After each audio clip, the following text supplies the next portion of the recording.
Halo, balik lagi di YouTube Amanda Bacain Cerita. Sekilas info, kalian sekarang udah bisa langganan membership di akun YouTube aku. Caranya gampang, tinggal masuk ke akun YouTube aku dan klik join. Di sana ada pilihan paketnya dengan berbagai benefit yang bisa kamu dapetin. Salah satunya, dapat tambahan video eksklusif dari aku. Yuk join di membership aku.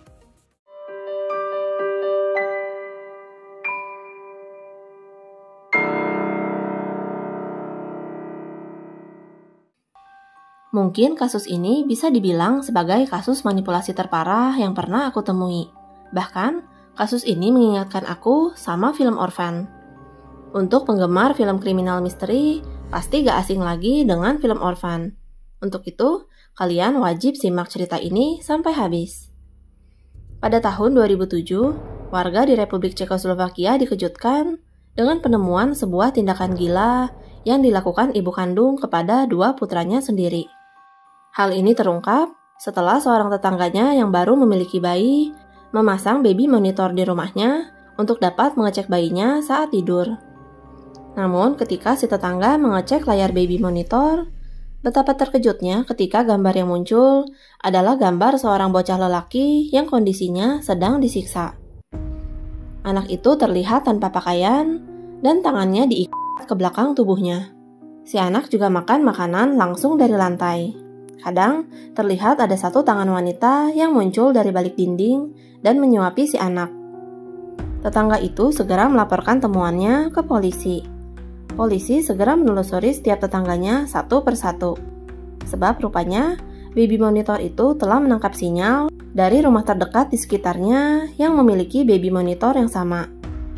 Setelah menelusuri beberapa rumah, sampailah mereka pada satu rumah kecil berwarna kuning yang berisikan dua wanita kakak beradik. Wanita itu bernama Clara dan Katarina Moerova. Awalnya, Clara dan Katarina terlihat sangat kooperatif dan bersedia memperlihatkan isi rumahnya pada polisi. Namun, ketika petugas sampai pada sebuah pintu bawah tanah yang digembok, sikap keduanya menjadi berbeda dan tidak bersedia membuka pintu tersebut. Petugas polisi sampai memanggil pemadam untuk membuka paksa pintu tersebut. Ketika dibuka, isinya mengejutkan semua orang.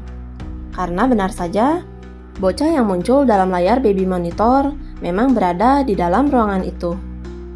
Andre yang berusia 8 tahun terlihat sangat kurus dan dehidrasi. Dia berada di atas genangan kotoran, urin, dan muntahnya sendiri. Bahkan, di rumah itu terdapat dua anak lainnya. Satu anak lelaki bernama Yakub berusia 9 tahun, dan satu anak perempuan bernama Anika berusia 13 tahun. Andre dan Yakub diketahui merupakan anak kandung dari Clara, sedangkan Anika merupakan anak adopsi Clara. Anehnya, malah Andre dan Yakublah yang setiap hari mendapat siksaan dari Clara dan Katerina. Clara yang kala itu berusia 32 tahun, merupakan single mother setelah suaminya meninggalkan dirinya akibat sikapnya yang aneh. Clara dan Katarina memang didiagnosa memiliki kelainan jiwa skizofrenia. Meskipun demikian, Clara masih dapat lulus di bidang pedagogi, yang artinya Clara memiliki kemampuan dan izin untuk mendidik dan menyelenggarakan pembelajaran. Awalnya, Clara masih membesarkan kedua putranya dengan penuh kasih, layaknya seorang ibu. Walaupun tanpa ayah, Andre dan Yakub masih dapat menjalani hari mereka sebagai anak-anak dan bahkan pergi berlibur di summer camp. Tapi semua itu berubah ketika memasuki tahun 2005, di mana tante mereka yaitu Katerina mulai masuk ke dalam kehidupan mereka dengan membawa serta Anika, anak perempuan yang diklaim merupakan korban perdagangan manusia dan sedang melarikan diri dengan segudang penyakit yang mengancamnya. Clara yang memiliki rasa keibuan segera menyambut hangat kedatangan Anika di rumahnya. Dia dengan senang hati mengurusi segala keperluan Anika. Dengan kondisi Anika yang penuh penyakit, mereka harus mencari dokter untuk mengobatinya. Pada saat itulah, seorang dokter misterius tiba-tiba menghubungi Clara. Mereka pun bertemu pada tengah malam di dalam sebuah mobil yang gelap, sehingga Clara tidak dapat melihat wajah si dokter. Dokter itu menyerahkan paspor diplomatik dirinya dan berhasil meyakinkan Clara kalau dia adalah dokter berlisensi. Pengobatan untuk Anika pun dimulai. Tapi anehnya, setiap kali Anika akan pergi berobat, Clara tidak diperbolehkan untuk ikut. Hanya Katarina sajalah yang boleh mengantar Anika.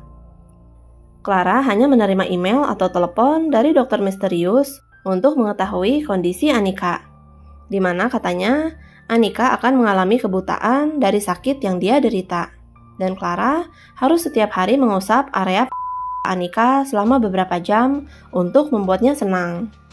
Clara dibuat sangat khawatir dan menjadi semakin sayang pada Anika, tanpa berpikir kalau ada yang aneh dengan pengobatannya. Clara kemudian berpikir untuk mengadopsi Anika sebagai putrinya. Dia pun menghubungi dokter misterius yang merawat Anika, dan ternyata dokter itu mengatakan pada Clara kalau dia belum dapat mengadopsi Anika, sebab kedua putra kandungnya bersikap jahat pada Anika.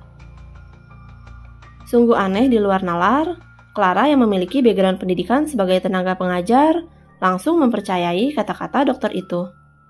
Dia pun menelan saran si dokter misterius untuk mulai menghukum kedua putranya sendiri atas apapun yang mereka lakukan.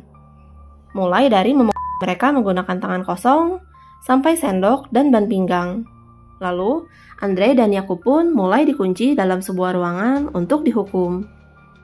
Memasuki bulan Agustus 2006, si dokter misterius mengatakan pada Clara kalau perlakuan yang dia berikan pada putranya tidak berhasil. Clara diharuskan lebih kejam dan berhenti bersikap sebagai ibu mereka untuk mengeluarkan iblis dalam diri kedua putranya. Dari situlah segalanya menjadi semakin gila, di mana Clara, Katarina, dan Anika memutuskan untuk pindah ke sebuah desa kecil dan tinggal di sebuah cottage yang dikelilingi pepohonan. Di sana, mereka bertemu dengan 3 orang lainnya. 2 pria bernama Skala dan Turek, lalu seorang wanita bernama Hana. Turek dan Hana merupakan kenalan Clara di summer camp, sedangkan Skala adalah pria yang dikenal Katerina. Di sana, Andre dan Yakub dipaksa untuk tinggal di dalam sebuah kandang anjing berukuran kecil, tanpa pakaian, dan tidak boleh berbicara satu sama lain. Keduanya bahkan harus makan dan membuang kotoran di dalam kandang itu. Clara juga mulai bertindak semakin gila dengan memasukkan kepala anak-anaknya ke dalam ember air sampai keduanya hampir kehabisan nafas. Keduanya disundut oleh rokok dan mulai mendapatkan tindakan tak senonoh secara seksual. Lalu seakan belum puas, Andre dan Yakub dipaksa untuk saling berkelahi. Puncak dari kegilaan mereka adalah ketika Anika mengatakan kalau Andre dan Yakub masih berbuat jahat padanya. Anika berkata kalau dia ingin agar Andre dan Yakub terus diberi makan sampai gemuk, agar daging di tubuh mereka dapat Mereka pun menuruti perkataan Anika. Setelah Andre dan Yakub menjadi bertambah gemuk, daging di bagian pantat Andre mulai dipotong dan si anak dipaksa untuk memakannya. Lalu bekas luka potongannya disuntik menggunakan rokok. Yakub juga mengalami hal yang serupa dengan Andre. Keduanya bahkan sempat dikulit dan dipaksa untuk memakan kulit mereka sendiri. Bahkan, mereka juga ikut memakan daging Yakub dan Andre. Bulan September 2006, Clara sekali lagi mengutarakan keinginannya untuk mengadopsi Anika. Namun, dia membutuhkan DNA dan surat-surat untuk mengadopsi Anika secara legal. Disinilah bagian yang aneh dan membingungkan. Karena tanpa rasa curiga, Clara tidak mempersalahkan ketika dokter misterius malah mengirim orang lain untuk berpura-pura sebagai Anika di persidangan dan memberikan DNA orang itu agar persyaratannya dapat lolos. Hingga akhirnya Anika dinyatakan sah menjadi anak adopsi Clara. Clara lalu memberikan kedua putranya pada Katerina. Sedangkan dia memfokuskan dirinya untuk mengurus dan memperhatikan Anika. Mereka pun pindah dari cottage itu. Hingga pada bulan Januari 2007, Katerina beserta kedua anak Clara kembali tinggal bersama dengan Clara dan Anika di rumah kecil berwarna kuning di mana Andre dan Yakub ditemukan oleh polisi. Saat itu, Anika mendapatkan kamar yang indah dan dipenuhi dengan mainan, berbanding terbalik dengan Andre dan Yakub yang setiap harinya hanya dikunci di dalam ruangan kecil seperti basement dan tanpa pakaian. Anehnya, ketika semua telah terungkap, Andre dan Yakub berusaha menutupi segala perbuatan yang mereka terima, seakan-akan mereka memang pantas mendapatkannya. Perlu waktu berbulan-bulan bagi polisi dan ahli kejiwaan untuk mengungkap itu semua. Saat polisi menelusuri latar belakang Anika, berbagai plot twist mulai terungkap. Di mana Anika sebenarnya adalah seorang wanita dewasa berusia 32 tahun yang bernama Barbora. Rupanya, Barbora memiliki sebuah kondisi medis yang membuat tubuhnya terlihat seperti anak-anak. Barbora memanfaatkan kondisinya dengan berkali-kali memanipulasi orang-orang di sekitarnya dan berpura-pura sebagai anak yatim piatu. Plot twist lainnya adalah identitas si dokter misterius yang rupanya adalah ayah kandung Barbora dan seorang pemimpin kultus sesat. Itulah sebabnya dia memerintahkan Clara untuk melakukan berbagai tindakan gila pada putranya sendiri.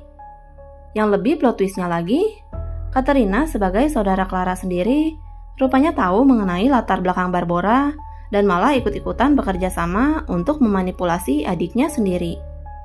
Dari sini jelas terlihat kalau Clara adalah orang yang sangat mudah dimanipulasi. Lalu, kalian ingat dengan 3 orang di cottage yang ikut menyiksa Andre dan Yakub? Nah, ternyata salah satunya yang bernama Scala adalah kakak lelaki Barbora. Ya, tanpa disadari, ternyata Clara dikelilingi dan terang-terangan dibodohi oleh keluarga Barbora.